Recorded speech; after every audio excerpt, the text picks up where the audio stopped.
Give me a little auction bid, and we'll start with we'll start with Fred Hitz over there, former Inspector General of the CIA. So don't tell him anything too important. Kathleen, what a treat to have you down here to talk to us. Such a pleasure. Strikes me that the differences that you have all been pointing to between a desire to react positively to the plight of Syrian refugees gets pretty quickly hooked up into this 9/11 hangover. And in the context of Europe, the question of Schengen rules that we didn't talk about, and the ability of a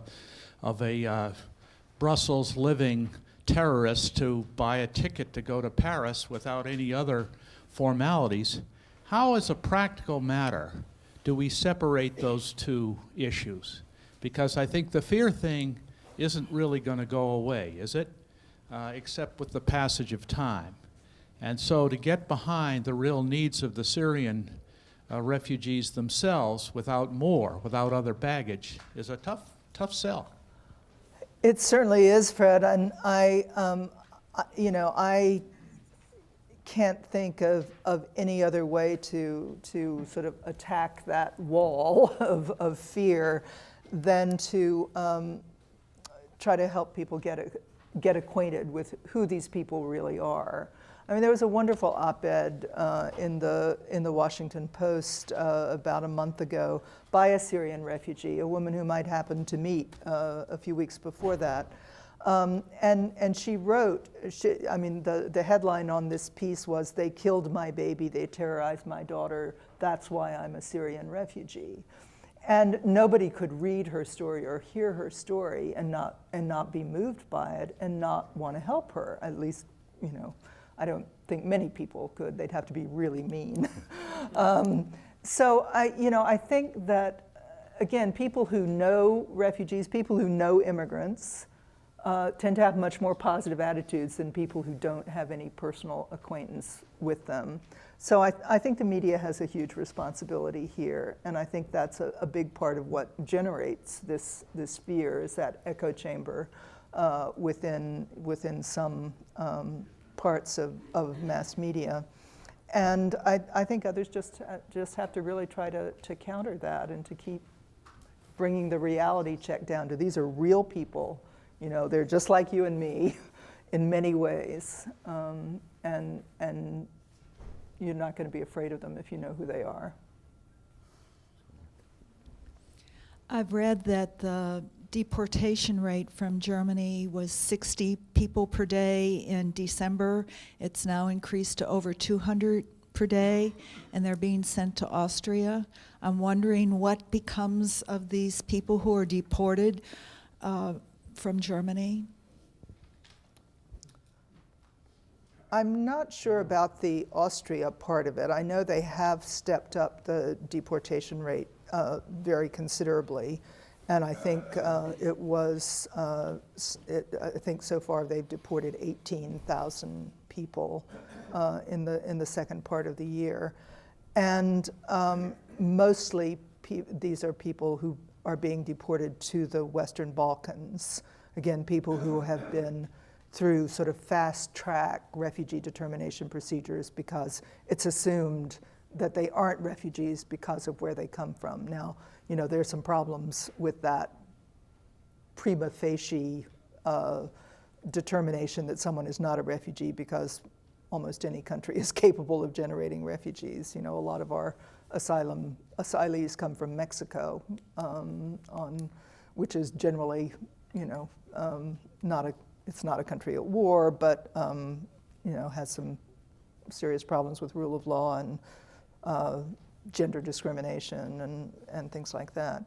So I think the Germans know that they have to start deporting non-refugees, and they are beginning to. They've set up some facilities, essentially detention centers for people from the Western Balkans who they judge to be extremely unlikely to gain asylum, and are getting more serious about that. It's going to be much more difficult with some of the other groups, Egyptians who are claiming to be Syrian. you know, Pakistan, you've even had Pakistanis and Indians claiming to be Syrian. They can't speak Arabic and they can't tell you what the main street in Damascus is, but they say, you know, I'm Syrian, I'm a refugee. You know, these are not easy procedures, but it can be done. There's a lot of experience in the UN Refugee Agency, for example, in doing refugee determination procedures. You know, these are the questions, they're protocols, or the questions you ask to determine if someone really is who they say they are. Where do the deportees go? Back to their country of origin. But so someone fleeing Syria makes it to Germany, gets deported, but presumably if you're actually fleeing Syria, you wouldn't get sent back. You wouldn't Yeah, get so it's deported. only a fake fleeing Syrian who. Yeah. But there are like, I mean, more than 90% of people claiming asylum who are from Syria get asylum.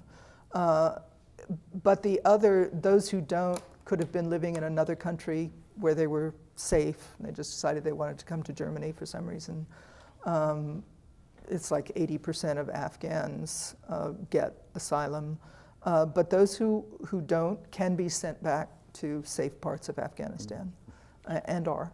And I think what's worth emphasizing, and Kathleen, you know this far better than I, so you can correct me when I err, is when the designation of refugees is very particular in terms of, you know, people have to have a fear of persecution, fear of to their life, right? That is why there's not a classification for people fleeing bad economies or people fleeing natural disasters, right? So the idea of a climate refugee legally does not make sense, right? There's no such thing.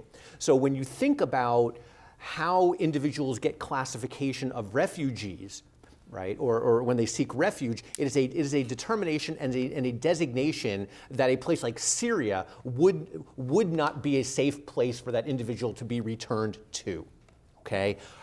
At the same time, governments, and I read this is in the paper this morning, the German government has decreed that Tunisia, Morocco, and Algeria are now safe.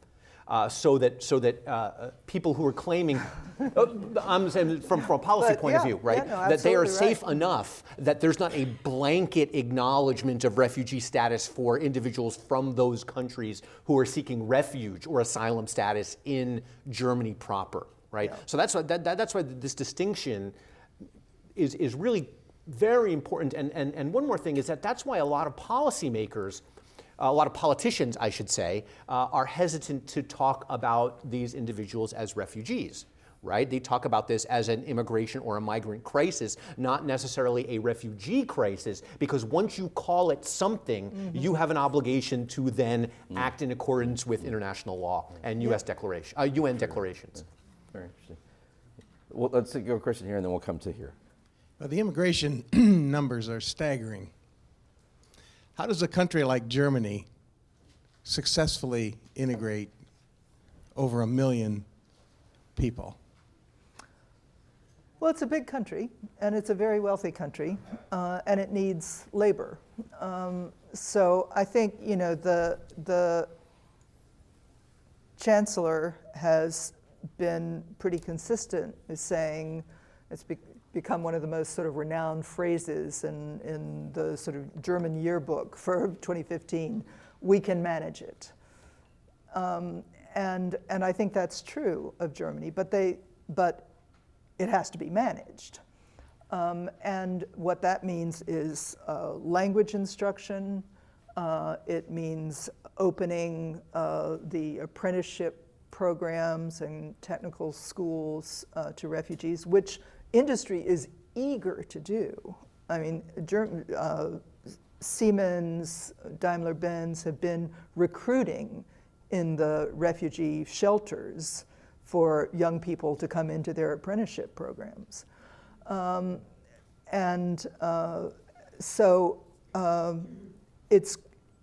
It takes a short to medium-term investment that can result in a very long-term high payoff for countries like northern Western European countries. Now, ironically, the countries that have the very lowest birth rates are the Eastern European, you know, the former communist countries. They're the ones who really need immigrants. and they're the ones who are most resistant. It's partly a resource question, but I think it's even more a cultural question.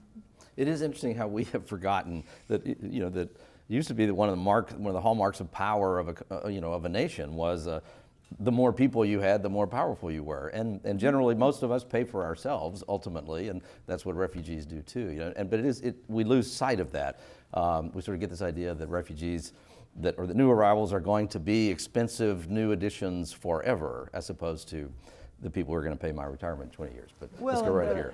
If I could just add one thing on that, I mean, this is part of the European integration problem, is that they have this the very strong welfare state has tended to keep people out of the labor market. And I mean, Germany just reduced the time during which an asylum seeker is not allowed to work from 9 months to 3 months. But you can understand why it drives people crazy in Europe, seeing healthy young men sitting around doing nothing, living in public housing, because they are not allowed to work. And this is beginning to change, and it should. I had a question about who the Syrian refugees are. The German confidence that they can be quickly integrated into the economy and help fill this demographic hole. I mean, I've read things in the press that indicate there are many middle-class people, and that the people who are doing this tend to be educated, courageous, and bold, and so forth.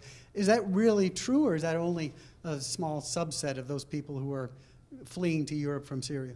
I think it's a pretty large subset, actually, partly because the poor can't afford to migrate. If you look at what smugglers charge to get somebody across the Mediterranean, even with a phony life jacket and one of these flimsy boats, it's a lot of money. And if you're moving a family of 4, you need thousands and thousands of dollars to get that done. So many of the people who are coming are middle class, are educated, there are a lot of people in the sort of mid-skilled professions where, Syria had a very strong and ancient artisan tradition. It's one of the reasons the German industry is so interested in them. So there are a lot of skilled and semi-skilled people among them. Syria is also really sort of disputes with Egypt of being the center of Arab culture. It's an ancient culture. I went there just a couple of months before the uprising started, and I could hardly wait to go back. I mean, it's such an interesting, deep, rich culture, which is so destroyed now.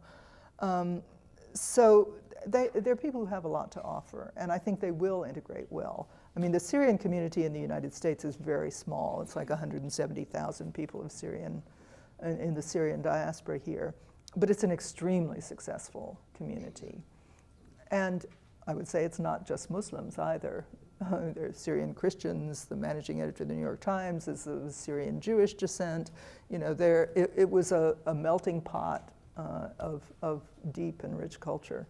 And that's an advantage, compared to some of the refugees we take into this country who have done rather well, who are pre-literate, not even literate in their own languages, who've had no education, no exposure to, turning on a light switch or using modern plumbing.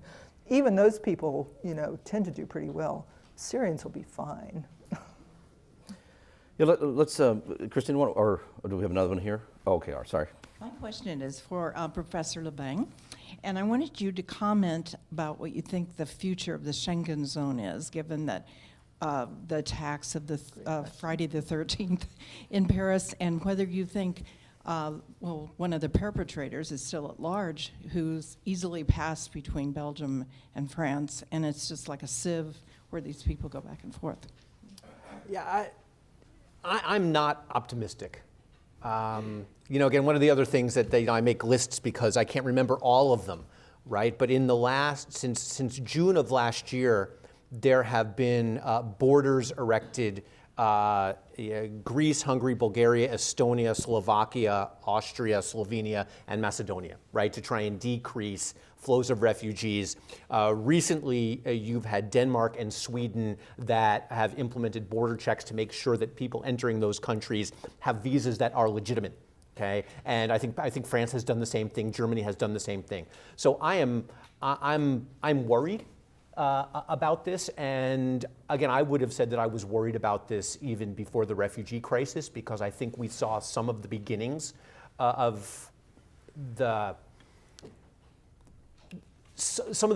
a desire to close borders, if not in a de facto sense, then in a de jure sense, as a result of the financial crisis, when we saw a large-scale migration from Southern Europe into Northern Europe, right? And then you saw an increase in the labor market competition, an increase in anti-immigrant sentiment, right? With the rise of these radical right-wing parties, they might not have sufficient support to withdraw a country from the European Union, but it wouldn't surprise me if we see piecemeal attempts to break down Schengen piece by piece, saying we might not need a fence, but we need to be more limited in terms of the number of third-party nationals that come in, the number of Greeks that come in, the number of Poles that come in, or something like that. So I'm an optimist on almost everything. This I'm not so optimistic about.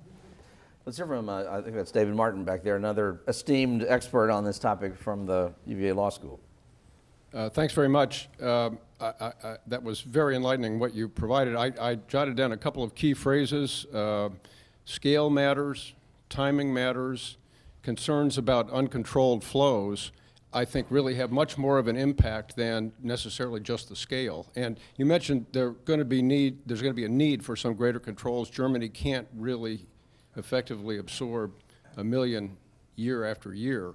But along those lines, the question is, what can really be done? Don't we need some more innovative and wider-ranging thinking about what can be done to establish better control? Quicker refugee status determinations, deportation of people who fail is important, but that's going to be much more applicable in other populations besides Syrians. So I think there needs to be more done to regulate people at the source. There have been some efforts to try to talk to Turkey. It hasn't shown much yet about doing that, but to keep people there until they're selected to move elsewhere. Is that a possibility? Is that in the discussion now? Or what other kinds of things can be done to regulate this more effectively? Because deportations a few years out is, I think, not going to do it.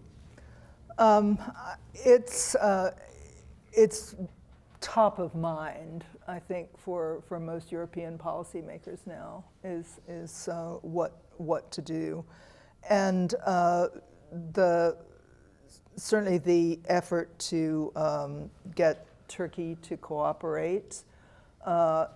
The Turks, I've been working fairly closely with the Turkish government on other things in the last year, and they kind of are Europeans. We have 2.2 million Syrian refugees in our country. Do the Europeans really want to send people back to us? Or do they want to bottle them up here? You know, people in Europe go on and on about burden sharing, responsibility sharing. Well, what about sharing some of our burdens?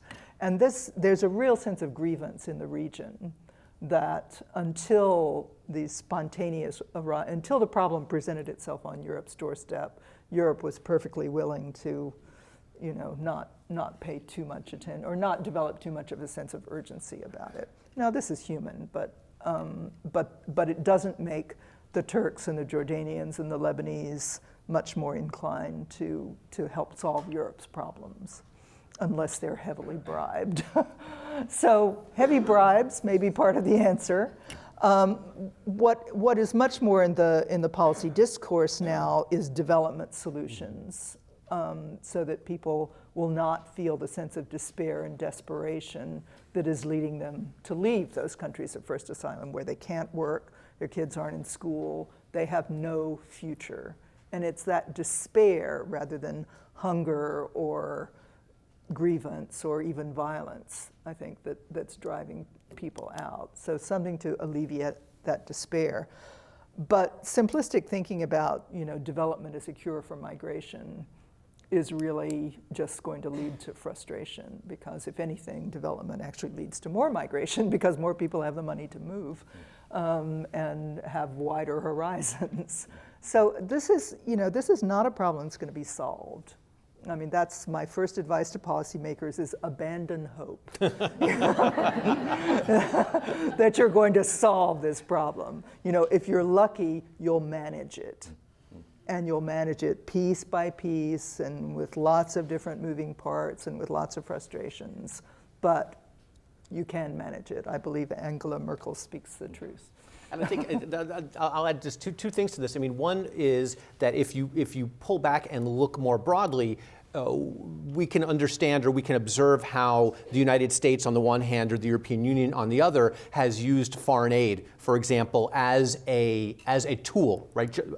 Just a single tool to try and deal with the demand for entry into these countries. So think about the role that Libya played prior to the Civil War. They received an enormous amount of foreign aid from the European Union. One way to read that aid was that the hope was that Libya would end up being a buffer state. Okay, that refugees from or migrants coming from North Africa would get to Libya and they would stay there, right? Likewise, in the foreign aid write-up, the U.S. foreign aid bill from last year, maybe it was 2 years back, the United States gave an increased allocation to Mexico, and the line item was to specify that Mexico was to protect, that some of this aid was to go for Mexico to protect its southern border.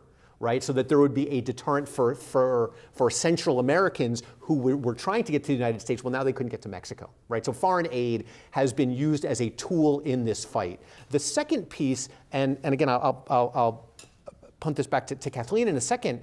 One of the more interesting policy initiatives that I've seen in the last 8 years is the last few years when Hillary Clinton was Secretary of State. She convened, I think it was the Global Diaspora Forum. I organized it.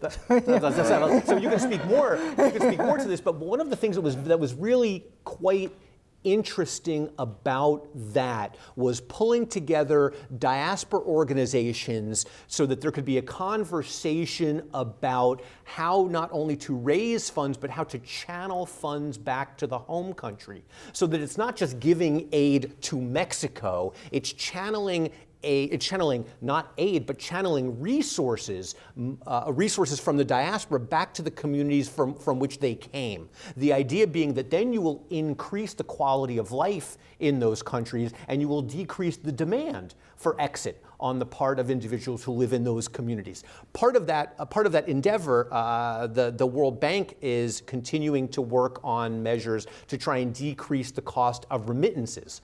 Okay? So as migrants send remittances home, presumably that enables individuals to have more income for consumption and decreases their desire or their need to immigrate to richer countries. It's definitely not a linear relationship, right. is all I would say. I mean, you can see over the long term that richer countries that enjoy rule of law and stability don't have as many people migrating out of desperation. But, you know, Mexico and the United Kingdom have the same proportion of migrants in the United States. Mexico and England. And, you know, nobody thinks that migration from England to this country is a problem. Oh, that's fascinating.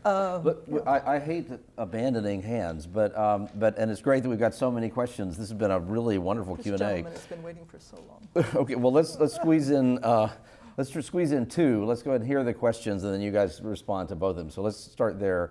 And then you got a reprieve from the you're from a guest, you know, so we can't guest privilege there. So let's get a question there and a question here, and then we'll. I saw a cartoon recently with a caption something like, "We used to be good at assimilating immigrants." Is that true? And if so, why aren't we good anymore? We are. We're the best. Actually, let's pause for a second. Let's get the other question, then you guys deal with them both. Yeah, just mic's on the way. Yep, here we go. Yeah, thank you very much. I want to thank you both. And it's wonderful to have a female on the panel. Indeed it is. We have so many men here, and they're the cause of the problem. Because I want to thank you for these ego and superego considerations. Well, thank But you. because I've taught and studied biology for 80 years, I wonder and impressed with the population of the world going up 9,000 every 60 minutes. And this is a super id problem, not a superego or an ego problem. And number two, what about comparative sociology? We're the only species that builds slaughterhouses. And I wondered, in preparing for medical school, we studied comparative endocrinology, comparative osteology, because we want to understand what other organisms do about the problems that we have. Amoebas and molds do a different plan to solve the problems that we have. I think and- we should be a lot more like the bees and the ants myself, Well, because, E.O. Wilson of Harvard yes, has indeed. speculated on this considerably, but this Yeah. wasn't mentioned in our discussion. Well, that's true. It's true, and it's because it's not my or David's area of expertise, but thank you for bringing up that perspective. It's a very interesting one to think about. And on the why are we not so good at assimilating, if that's the case? We are. You just look at language acquisition as one of the main indicators. Second generation immigrants in this country almost universally speak English.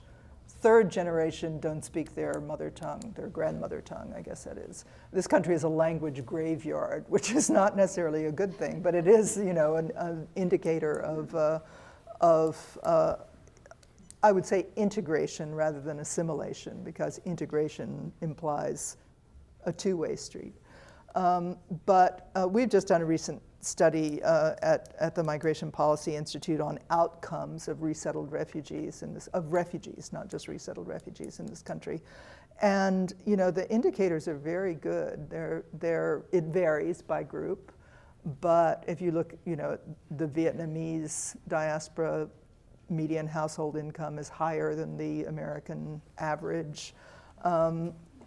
It's a good story when you look at the data, and I think it's an even better story when you look at our cities and the opportunity that not that there aren't lots of problems with particularly with residential segregation and some communities, but by and large it's a good story, and the extent to which we really remain a mixing bowl, if not a melting pot, is to me. Do we have more trouble assimilating Muslims? No, no, we never have. They say you look at Dearborn, Michigan, you look at Muslim communities around the country, and until you start demonizing groups, they don't self-identify as being apart from the mainstream society. I think that's the real danger. There's a wonderful comedian who we had perform at the first Global Diaspora Forum, who has a Palestinian father and an Italian mother, and he's hilarious, talking about family dynamics. But he talks about how perceptions of him changed after 9/11. And goes into this shtick about how white people look at immigrants of color, and he says, "I know this. I used to be white." And it just shows you that perceptions can change. David, final thought? Yeah, I would just add to the gentleman's question. If you want some really hands-on experience in thinking about the extent to which integration and assimilation work. I moved to Charlottesville 7 years ago from Colorado, and my kids go to Greenbrier Elementary School, or they did, which is the elementary school that is in the area where the IRC has resettled large numbers of refugees. And I remember being struck when I think my son came home from kindergarten or first grade, and I learned that 16 different languages were taught at that elementary school, and that didn't include Spanish. Right, and so to think about as a community, and again, we're just one of these resettlement cities, to think about how integration works at the real micro level, which is where you have to look. It's where it happens. You have to think about the kinds of services that are provided, but you also have to think about what these migrants bring to the community. Right? So again, I was struck and deeply affected by the extent to which, when my kids came home, they were talking about all of these other kids that looked different from them. They asked questions about headscarves. They asked about different shades of skin. They asked about, why were there kids from Nepal or from Azerbaijan? And I thought that was really a marvelous thing. That was a gift that I felt that, as my wife and I, who are white people, this is a gift that we are giving our children, and I think it's a gift that we have in our community. That's great. Thank you both very much. Well said. Well said. It struck me, I didn't realize, as an academic.